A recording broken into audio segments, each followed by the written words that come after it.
And this is like a horse trail that I'm walking on along here, or at least a lot of people bring horses down here because there's all hoof prints around. But it's like, yeah, it's just so good because you're not separating yourself from nature. Like I'm walking through the mud barefoot. Like if you can sort of see, we've got the muddy footprints. But yeah, it's just like so many times when I wear shoes hiking, when I do this, when I do that, it just like the little things bother me. You know what I mean? Oh, it's like, man, this place goes on forever. This is awesome. But it's sort of like I start to get worried. I start to care. Well, not care, but like things bother me. And I always find when I just come out and experience nature in my natural form, in terms of, you know, barefoot and things like that, not overly heavy on clothing and things like that, you know, sort of disjointed with, you know, no music. It's just such a beautiful and awesome experience. And it's sort of like, you know, I really want to travel through, you know, colder climates because it's so gorgeous here. But the problem with the tropics is everything grows up on itself. You know what I mean? So it's sort of like if you were going to walk through there, that would be terrifying. But it's like, yeah, it's just one of those things that I always find that whenever I'm sort of trying my best to be in alignment with nature, woo, everything's touching me. Oh. So like I mentioned, I used to have a phobia of spiders. Walking through thick grass like this, absolutely terrifying. But the funny thing is the more you do it, the less it worries you. And that's the thing, like I used to get so nervous when I would be hiking that I'd have to be covered head to toe and have boots on so that I felt comfortable enough to walk. And that's sort of one of the reasons I go barefoot, is because I'm trying to sort of build up my tolerance and comfort in like uncomfortable situations. So for example, when you're walking through waist-high grass and it's thick, you can't see your feet. So like, to understand Australia is to understand that within a 5-metre radius, there's usually like something like 10 spiders and like 1 or 2 deadly snakes or something like that. Like just on the sheer volume of the amount of animals that there are. So it's like anywhere you are, potentially there is, you know, could be upwards of 2 or 3 different poisonous animals, you know. So it's sort of like, it's a way to sort of get yourself comfortable in knowing that, you know, even in an environment where it's very, very uncomfortable, sort of like this, where we're, you know, just walking through a little track in the grass, it's like you're getting used to, you're okay. Like nothing's coming out to attack you. Like you're all good. Like you don't have to stress. And that's sort of like internally right now, I am having a semi-panic attack because of going through that. Because I've only got shorts on and from the waist down it's all skin, pretty much. So it's like when we're able to put us in environments where we're sort of screaming out on the inside and we're able to just sort of calm ourselves and keep trudging through and just realize and become aware that you're all right. Nothing's happened.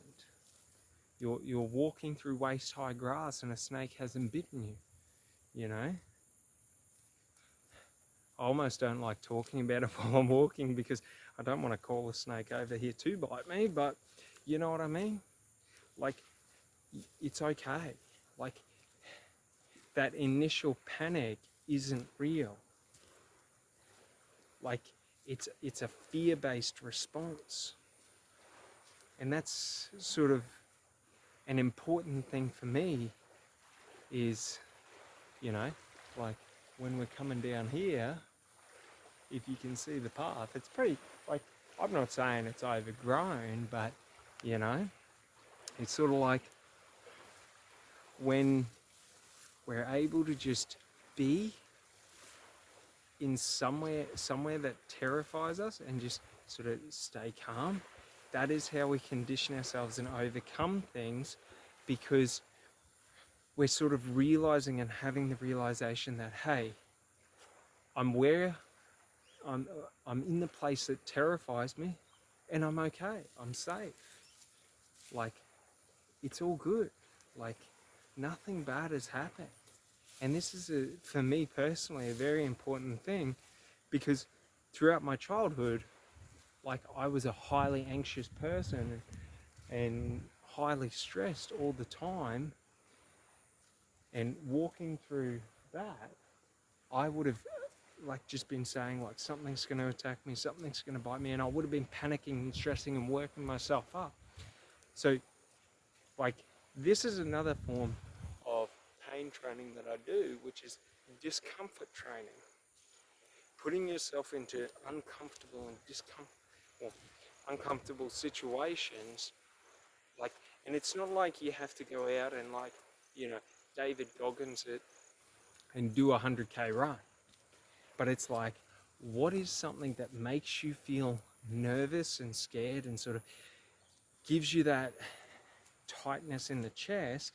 And it's like, well, let's go and conquer it. And it doesn't mean you're not going to be afraid every time, for example, you walk through, you know, high grass. But it's like you have the ability now to be able to rerun the monologue in your mind of, you're okay, you're safe, there's nothing to fear. Now, it's going to suck if I'm in the middle of a sentence saying that and a snake bites my ankle. But, you know, fingers crossed, we're all good. But it's sort of like, for so much of my life, I missed out on this because I was afraid of that. And that's what I'm personally in my life trying to overcome, is that fear that holds me back from going places I've never been. Because you've got to think about it, in career, in business, in love, in life, like, what we want is always on the other side of of adversity and discomfort. And it's not that it's like universal adversity, universal discomfort. No, it's our own personal adversity, our own personal discomfort that our greatest glory is on the other end of. And it's sort of like, look at this. How gorgeous is that color? The water's absolutely beautiful. It's sort of like, yeah, they're dog tracks. But it's sort of like, yeah, for too much of my life, I lived small because I feared the path. Do you know what I mean? And like, yeah, it just meant I missed out on what I wanted to see. Like, things like that. Like a tree that got burnt out, and it's absolutely gorgeous. But this is what I mean. Like, if we look at it, like, as a piece of art, you couldn't do any better. Like, nature's crazy like that it can create some of the most beautiful, like, aspects and, artistic expressions that, like, it's sort of, it's what I love to experience and find. Like, you can see a couple of years ago the bushfires came through and put all the char on the trees, and it's like, yeah, it's just so gorgeous how, not that the bushfires are the best, but just at how they sort of, like, you see the personalisation of the charred trees. They sort of become unique and they sort of have their own, like, personality now. Like that big fella, whoop, that big fella right there. Because it's sort of like, it makes them different. And that's one of the funny things about people in life, is that we feel uncomfortable when we're charred. We feel uncomfortable when we're unique, when we're individuals. Because so much of the programming of, society is that, whoops, sorry. Just trying to work out if they're dog tracks or other animal tracks. But we give in to the programming that, we should always seek to be the same and fit in and, all of that. And unfortunately for me in life, that has never been an option. I have always been the outcast, which isn't a bad thing, because it's just, I like different things in life than other people.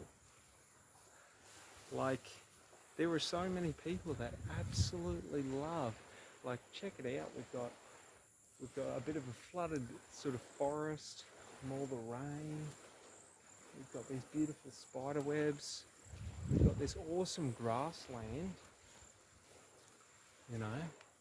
We've got these amazing trees around. We've got this beautiful lake.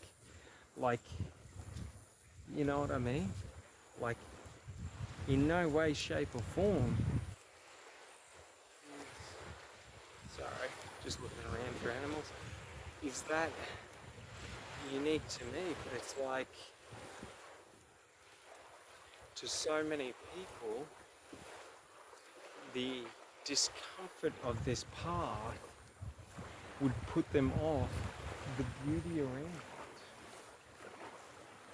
And that's what I realized I was doing in life, was I was afraid of the discomfort, so I was settling for less than I wanted. And it's a funny thing, And how was I settling for less than I wanted? By working the job, by telling myself I cared.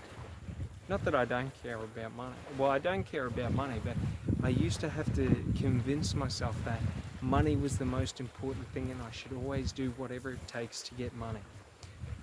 So, like, in relationships past, I would sacrifice time with a partner or a spouse for money. How beautiful is that sunset? Well, not sunset yet, but that sun coming through the trees. But yeah, it's sort of like I would sacrifice my enjoyment to chase money. And this is gorgeous. I'll have to come back and do the rest of it another time. But it's like, yeah, it's one of those little things that I realised was that, like, I have to focus on what makes me happy in life and have the discipline not to sacrifice that for what makes others happy in life. Do you know what I mean? So it's sort of like I shouldn't do things that make me feel less than who I am, or less than, who I want to be, or who I think I am, or the value I think I am, or how I think I should be treated or respected. So many little beautiful butterflies in here too. It's gorgeous. But it's like, a funny thing is, guys, the more you do discomfort and put yourself through discomfort, once you get over it, you get over it. You know what I mean? Once you realise those dragons aren't going to come, that you're not going to die, that you're, not going to fail dramatically in life, you realise that, like this path, if I calmly walk it, I will get to the end result. If I become afraid of the path, I have no way home. Do you sort of get it? So it's like, ooh, that was a bit hairy. That's a bit awkward when you can't see your feet and you touch something and it's hairy. And you're like, don't be a tarantula. But it's sort of like, for example, like in my own professional life, I was afraid to not value money. I was afraid, to do things without, having to be the most expensive, having to do this or that. Like, the whole goal of my career was, to become a millionaire. So every career or job or role that I took had to pay me, for example, over $100,000 a year as a base salary. Otherwise, I didn't want to do it. Because for so long, it was just ingrained into me that that's how much you had to be making before you became someone who was entitled to be listened to, was entitled to be themselves. You had to have money before you could be who you wanted to be. And what I realized by giving up that belief is that I could be exactly who I wanted to be in any and every moment, without the money, without anything. Like, that's what these these fake alphas and these betas don't understand, is the money doesn't make you valuable. What makes you valuable is your internal values, your standards, who you are, how you treat other people. That's what makes you valuable. Not the money, not the car, not the girls that you have around you. And it's so funny, because when you realize this, you can be, do, and have anything whenever you want. You just got to choose to do it. You don't need the money. You don't need the fame. You don't need the accolades. You don't need the recognition. Just do it. It doesn't matter. Like, let the others chase the money before they chase their dreams. Let the others chase recognition before they chase who they are. Let others, chase the women before chasing a wife. Like, let them do that. It's okay. They can do that all they want. You don't have to listen to them, because they don't know what they're talking about, because they've never done anything of value or difficult. Like, for example, that was a sloppy mud hole. And it's sort of like I went to sort of step over it, and then I tripped on a stick, and just went straight into the middle of it. And it's sort of like, ah, ah, you know, like when you step in sloppy mud and it just squishes through everything and you're just like, ooh. Yeah, it's an awkward experience, I'll give it that much. But it's sort of like the majority of, not the majority of people, but like these loud young men who keep telling everyone the way to live and this and that, and they're red pill this, red pill that, we're not in the matrix, rah rah rah.